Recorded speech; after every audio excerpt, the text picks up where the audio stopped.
यहाँ पे आए हैं, मेरे ख्याल से कोई 2-2 दिन से यहीं पे रह रहे हैं और यहीं पे घूम रहे हैं।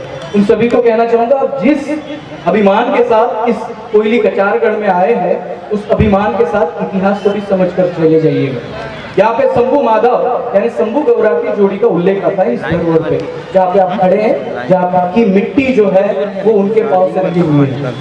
उनका इतिहास ये बताया जाता है कि यहाँ पे जो माँ जो पुन्नी है, यहाँ पे शंभू के साथ एक प्रयोग किया गया था, उनको खाने को बुलाया गया था और उनको जहर भी दिया गया था खाने में। और तब हमारे ओया लोगों ने पेंचमेड़ी के पास में एक क्षेत्र है जिसे पाताल कोट कहते हैं, उस पाताल कोट में जाकर उनका इलाज करवाया था। 13वें दिन जब शंभू होश में आए थे तब हमारे लोग रोते हुए पेंचमेड़ी गए थे। आज से माँ पुन्नी से 13वें दिन में महाशिवरात्रि यानी शंभू नरका आती है और जब हम हमारे लोग गाना गाते हुए जाते हैं तो उस गाने का जो स्वर होता है वो इमोशनल होता है।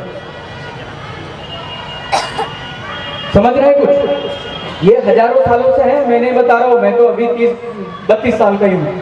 ये हजारों सालों से चल रहा है, जिसी को मैं आपके सामने रख रहा हूँ कि ये ऐसा था। और इस कारण से ऐसे ऐसे हमारी परंपराएं चलती आ रही हैं, लेकिन परंपराओं को हम अगर नहीं समझेंगे तो हम आने वाले दिनों में परंपराओं को भूल जाएंगे।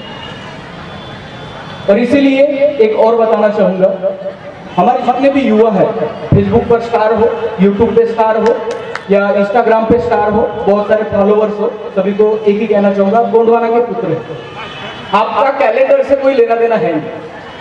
तो धीरे धीरे आप युवा ये कर सकते हैं, धीरे धीरे खुद का जो बर्थडे आप मनाते हैं वो तिथि के अनुसार मनाना शुरू करें। क्योंकि आपके बाप दादाओं ने कैलेंडर नहीं देखा, उन्होंने चंद्रमा के कलाओं को देखा।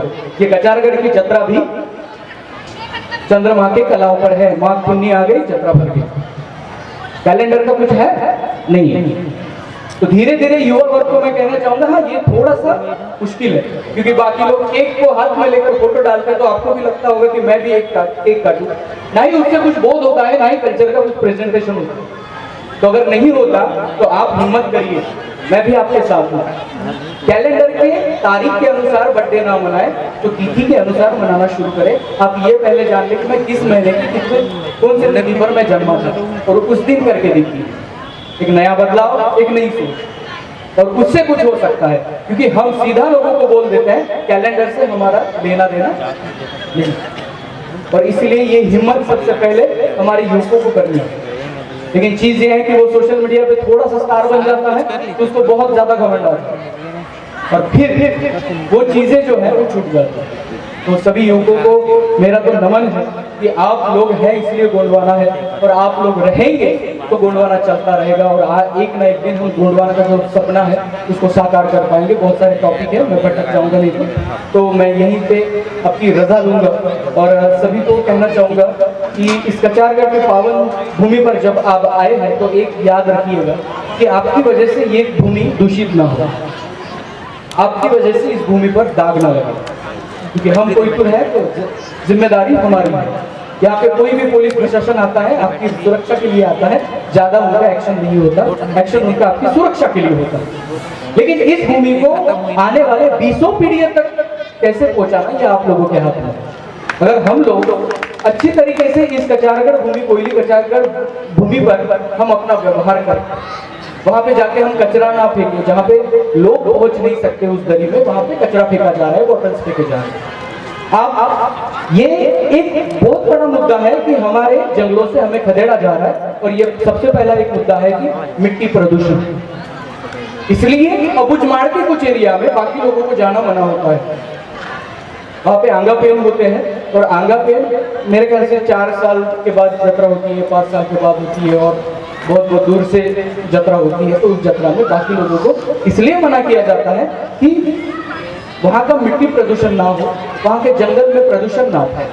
इसका एक मेन रीजन ये होता है। और हमारे लोग अगर आप देखेंगे परसा पेन, फड़ा पेन पे, तो जो भी हमारा गोंगो होता है वो पत्तल में होता है, प्लास्टिक का, जो प्लास्टिक जो हम यूज करते हैं ग्लास वगैरह, वो हमारे पेन कड़ाव पे नहीं चलता। इसका ये भी मतलब है कि जो भी चीजें हम यूज करें वो ध्वनि प्रदूषण, मिट्टी प्रदूषण ना फैलाए।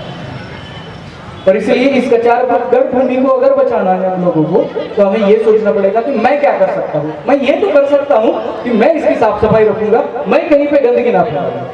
और एक अकेले आदमी ने अगर ऐसा विचार शुरू किया कि मैं मेरी वजह से इस भूमि को दाग नहीं लगने दूंगा, तो सवाल ही पैदा नहीं होगा कि कहीं आपको कचरा दिखे। तो ये मैं से शुरू होना चाहिए, लोगों से शुरू करने की हम राह देखते हैं। वो शुरू करेगा तो मैं करूंगा। वीर बाबूराव शर्मा के जन्म लेना चाहिए, लेकिन वो खुद के घर में नहीं, साइड वाले, क्योंकि मेरा बेटा अगर वैसे शूरवीरों के काम करेगा तो वो शहीद हो जाएगा। ऐसी सोच हमें नहीं रखनी है। समाज के लिए बहुत सारे धुरंधरों ने यहाँ पे आवाज उठाया, और हम खुद उस हद तक आवाज उठाते रहेंगे जिस हद तक हमें हमारा पूरा हक अधिकार नहीं मिलता। और एक टॉपिक मुझे याद आ गया, मैं बता के चलता हूँ। देखिए, बहुत सारे लोग ये कहते हैं 52 गढ़ों के राजा, गोंड राजा, लेकिन आज हम कहाँ हैं? दारिद्र्य रेखा के नीचे आ गए। इसमें एक बदलाव और भी हुआ। ऐसा नहीं है कि हम लोगों ने बहुत सारी गलतियां करी और हम ये ऐसा हुआ। बाकी लोग जो मंच पे बताते हैं उसमें कोई ये सच्चाई नहीं होती। इसमें एक बदलाव जरूर हुआ, वो बदलाव है अर्थव्यवस्था। इस देश में पहले जब ट्राइब रहते थे, या ट्राइब उस काल की मैं बात कर रहा हूँ जहाँ पे रुपया नहीं था, तब एक कुंभार से हमें घड़ा भी लेना है तब हम उसको अनाज देते थे। एक माली से बाल भी कटवाना है तो उसको अनाज देते थे। एक खाती से कुछ पेन बनाना है तो उसको अनाज देते थे। अनाज से हम अनाज देकर चीजें खरीदते थे। वो थी वस्तु विनिमय पद्धति, बार्टर सिस्टम। और ये जो बार्टर सिस्टम है, जब तक लागू थी तब तक हमारे गांव में पाटीदार था, सेवकाल था, सब लोग थे, और जिसके घर में ज्यादा फसल वो बड़ा आदमी माना जाता था गांव का।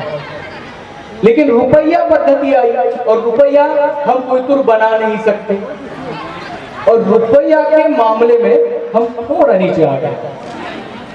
ऐसा नहीं है कि हम लोगों ने बहुत सारी गलतियां कर दी। हम लोगों ने गलतियां नहीं करी है। यहाँ का अर्थव्यवस्था का सिस्टम बदला है, शिक्षा का सिस्टम बदल गया। अर्थव्यवस्था में हम पीछे चले गए, लेकिन एजुकेशन, शिक्षा हम पहले गोकुलों में लेते थे, अपनी भाषा में लेते थे। लेकिन आज जिस कॉलेज स्कूलों में जाते हैं वहां तक दूर दूर तक गोंडी सुनाई नहीं देती, तो वो या तो हिंदी में बोलते हैं या वो प्रादेशिक भाषा में बोलते हैं। तो यहाँ का इस कबीले का आदमी जो बच्चा 18-20 साल तक गोंडी बोलते आया है, उसको मराठी, हिंदी, बाकी भाषा सीखने में थोड़ा सा टाइम तो लगेगा। और वो टाइम लेने के चक्कर में हमारे पीछे थोड़े से हम भाषा को भी कवर नहीं कर सकते। तो इसलिए बाकी के बच्चों के अंदाजे से हम थोड़ा पीछे चल रहे हैं। लेकिन इसका आंसर ये नहीं है कि पहले के काल में राजा लोग घोड़े पर बैठते थे, तलवार उठाते थे और युद्ध करते थे, तो आज वो काल नहीं है। आज काल बदला है। आज आप घोड़े पर बैठ के जाके किसी के साथ युद्ध नहीं कर सकते। तो आज वो काल है, आप कलम के जोर पे वही शासन, वही अर्थव्यवस्था, वही शिक्षा व्यवस्था कलम की जोर पर ला सकते। ये कलम ही है जो आपको सही रास्ता दिखाएगी। बाकी लोग मंच पे आएंगे, कुछ भी बताएंगे, कुछ भी होगा, आप सुनोगे नहीं सुनोगे वो आप बात की बात है। लेकिन सबको एक बताना चाहूंगा, पुनेम या गोंड समाज या गोंड गोंडी गोंडवाना का जो नॉलेज है, ऐसा कोई इंजेक्शन नहीं बना है जो एक इंजेक्शन देने से समझ आएगा। कोई ऐसी पेन ड्राइव नहीं है, कोई ऐसी मशीन नहीं है जैसे मशीन में आपको डाला और उधर से निकाला तो गोंडी समझ में आएगा। इसके लिए आपके पास एक ही रास्ता है, और रास्ता है साहित्य को पढ़ने का। यहाँ पे मेरे ख्याल से बहुत सारे लोग हैं, कई लोग बाहर से मुझे सुन रहे हैं, कई लोग अंदर से सुन रहे हैं। आप लोगों में से मैं ये मानता हूँ कि 80% लोग, 80% लोग पढ़ना जानते हैं।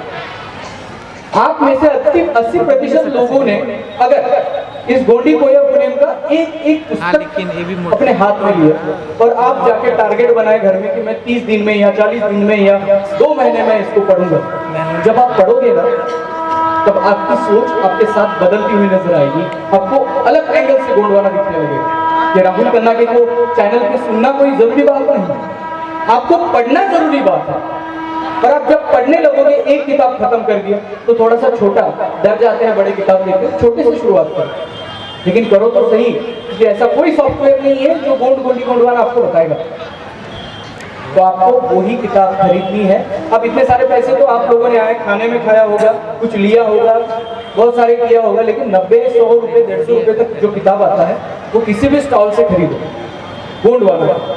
और उसको पढ़ो, समझो। अगली बार कचारगढ़ जरूर आएंगे तब और दूसरी एक किताब खरीदो। 4-5 सालों में इतना नॉलेज हो जाएगा कि कोई अंडू पांडू आके आपको गोंडवाना नहीं सिखाएगा, आपको पता होगा कि गोंडवाना क्या है। तो इसके लिए आपको सजग बनना है, नॉलेज इकट्ठा करना, और नॉलेज इकट्ठा करके ही आदमी ज्ञानी बनता है। और जैसे कि मैंने और एक बार मैं रिक्वेस्ट करना चाहूंगा, अखिल भारतीय गोंड महासभा जो है उनको हम ये कदम उठाने को कहेंगे कि बहुत सारी किताबें आ रही हैं, कोई गलत है कोई सही है, एक ऐसे एक कॉमन आदमी जानेगा, उसको जानने में बहुत दिक्कत होगी। तो गोंड महासभा की तरफ से आज तक जितने भी किताबें प्रकाशित हुई है उनकी सम्मति पत्र उस किताबों पे जोड़ना अनिवार्य करना चाहिए। सम्मति पत्र, जो भी किताब नई आवृत्ति आएगी, पब्लिकेशन होगा, तो गोंड महासभा का पब्लिकेशन जिस किताब का रहेगा उस किताब को हम लोग पढ़ेंगे। नहीं तो गलत किताब पढ़ ली तो इतिहास की गलत जानकारी भी हमारे अंदर में घुस जाएगी। तो इसके लिए ये एक रास्ता है जिस रास्ते से हम अपने असली साहित्य को अपने कोयतरों तक पहुंचाएंगे और डुप्लीकेट वाले नहीं पहुंचा पाएंगे। तो इसलिए ये भी एक रास्ता है। तो मैंने कचारगढ़ से शुरू किया था और यहाँ पे खत्म किया, तो विषय का विषयांतर कर दिया आप सभी को, तो बहुत बहुत मैं माफ़ी चाहूँगा। और मैंने कुछ बोलते टाइम गलत बोल दिया हो तो उसके लिए मैं माफ़ी चाहूँगा और अपनी यहीं पे रजा लेता हूँ। जय सेवा, जय जोहार, जय आदिवासी, जय गोंडवाना, जय भीम।